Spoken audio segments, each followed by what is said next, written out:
Well, greetings, BUS120 students. This is Mr. Doucette, and this is week 4 of our 8-week class in business mathematics here at Norco College. And I just once again wanted to do a short video. This one is actually this is not an older video. I'm recording this right now for this semester. And I just want to go over some of the assignments that you guys need to be working on for this week. And most notably, want to let you know that this is one of the more challenging weeks. This is where most students struggle, looking at the difference between simple interest and compound interest. And of course, all interest is money that you earn on your money or money that you pay for borrowing money. And either way, it's not the same value as it is. If you borrow money, then you're going to have to pay them back a little bit more than you borrow.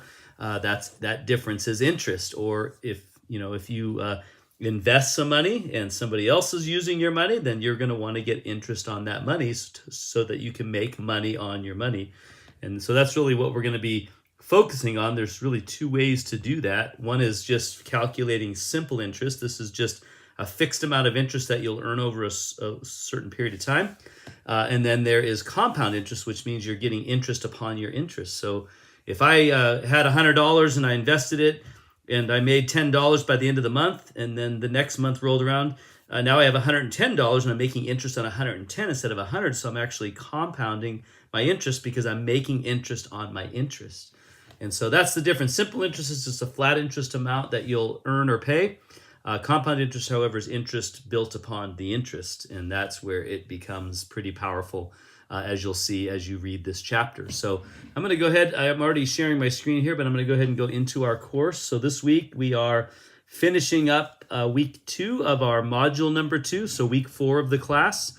The end of this week marks the halfway point, so we are halfway done this Sunday coming up, and we'll be looking at, again, these 2 chapters, chapter 10 and chapter 11.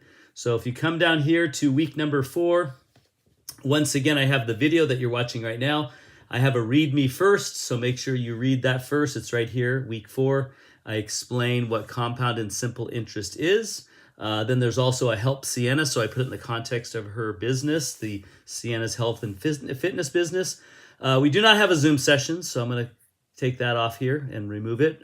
Sometimes I do, but I have the recorded Zoom session, which is already linked to the homework assignments or to the study pages. So you don't need to watch the Zoom session or attend the Zoom session because I've already recorded it. So if you come down here to the study page and you come to chapter 10, here's the sections that I want you to study on simple interest and then using the simple interest formula. And then there's a video of me working out simple interest problems.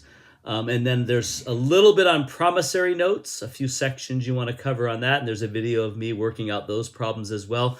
I do want to warn you, though, that the quality of some of these videos isn't all that great. I think in 1 or 2 of them, I forgot my iPen, so I was using my finger, and so the quality is really poor. And so I apologize. I need to redo these videos, but right now I'm in the middle of a huge project that I'm trying to finish up, so I'll probably be doing it next semester. So I apologize. You're a little bit of my guinea pigs. I know that students have gotten through it with my videos. It's just that they could be better. So I do give you some additional helps, though, so if you need to come down here, there's some YouTube videos as well on the topic of simple interests for this chapter, so you can watch any of those. Basically, simple interest is that you're either going to use the exact interest method or the ordinary interest method, and that is, you're going to divide how many times your investment or your borrowing is going to, or your debt is going to compound. And if it's going to compound, monthly, or if it's going to compound annually, it's going to compound semi-annually, or even daily. And so daily interest could be either 360 days, which is ordinary interest, and I always remember that because the 360, ordinary interest method, or 365 days a year, which is the exact interest method. And so I explain all this in the videos as well as in the Read Me First. But keep in mind, if any problem asks you for the ordinary or exact interest, you can rest assured that is going to be a simple interest problem, and you're going to work it out with the simple interest formula that I will be covering in the video. That's also on the formula sheet. You'll also be going over it in the book if you follow the study pages here. So I highly recommend you follow the study pages this week because of the fact that it is a little challenging for some students. If I go down here now to chapter 11, this is when we get into compound interest. And compound interest, I'm going to just say it right off the bat. Don't use the formula, the compound interest formula. Just use the tables. And I explained to you how to use the tables. It's just much easier. 99% of the time, you get the answer right. Most students that try and do the formula aren't quite up on the math, and they make a lot of mistakes, and their answers aren't correct. So please use the table. And again, there's a video of me working out compound interest on all these sections, 11.1 through 11.5. There's a table right here for your compound interest. So if it doesn't mention ordinary or exact interest, and it mentions the future value or something, some money that you want in the future, or present value, then you're going to be doing something off of the tables. And there's compound interest, which is how much money do I have now, and how much will I earn over a certain amount of time? What is the future value of my money that I have today? That is compound interest.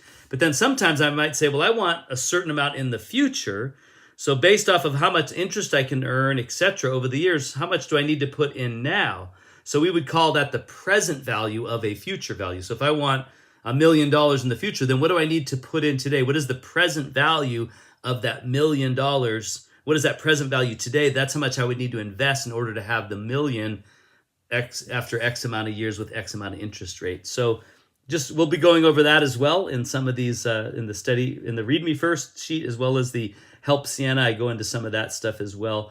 But you definitely want to stick with the tables. That's all I got to say, is don't worry about using the formula. Just follow my steps on using the tables, and do it using the tables, and you will do well on these questions.